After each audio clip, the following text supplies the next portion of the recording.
Nous sommes en 1983, la droite est défaite, elle a perdu en 1981, elle se demande comment elle va se reconstruire et sort un livre, édité chez Fayard par Claude Durand, qui avant avait édité Solzhenitsyn, comme quoi un éditeur peut aussi éditer n'importe qui. Il édite Caton de la Reconquête.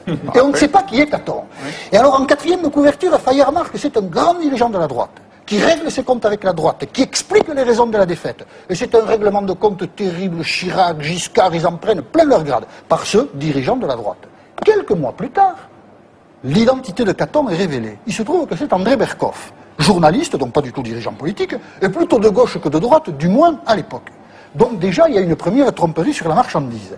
Et comme André Berkoff, quand le livre était sorti, ne pouvait pas assurer lui-même la promotion du livre, parce qu'il savait que ses copains journalistes l'auraient reconnu, il a demandé à un jeune homme de faire pour lui la promotion du livre. Et un jour, France Inter a interrogé ce jeune homme, pensant qu'il s'agissait de l'auteur Caton, et écoutez bien le jeune homme, ça va vous dire quelque chose. La vérité, c'est tout simplement que le pouvoir socialiste ne tombera pas comme un fruit mûr, et ce qui laisse entendre que nous pouvons, c'est-à-dire nous la droite, revenir au pouvoir dans les mois qui viennent, ou même dans les 2 années qui viennent, se trompe et trompe les Français. C'est pas parce que Pierre Mauroy est à Cayenne ce matin que nous sommes débarrassés de la gauche.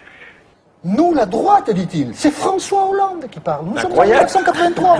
François Hollande, conseiller à l'Élysée. Vous ne connaissiez pas cette histoire? Il était conseiller à l'Élysée, il intervient. Il n'était plus. Il l'était, bien sûr qu'il était en 83. Je m'excuse, il est resté conseiller à l'Élysée à moi. Eh bien, monsieur... ensuite, il est allé rejoindre le cabinet de Max Gallo comme directeur de cabinet. Max Gallo était ministre de la porte-parole du gouvernement. Porte-parole du gouvernement. Alors, il faudra vérifier les dates. Est-ce qu'il était déjà directeur de cabinet? Il est resté en 80, directeur de cabinet de Gallo. C'est-à-dire, il est dans un gouvernement, vous voyez, et il se fait passer pour un dirigeant de droite sur une antenne nationale. Qu'est-ce qu'on apprend quelques mois plus tard encore? Qu'en fait, cette histoire avait été montée par Jacques Attali, qui avait été trouvé Claude Durand, et qui lui avait dit, la droite nous embête, est-ce qu'on ne peut pas lui mettre quelque chose dans les pattes? Et donc, ils ont fabriqué Caton.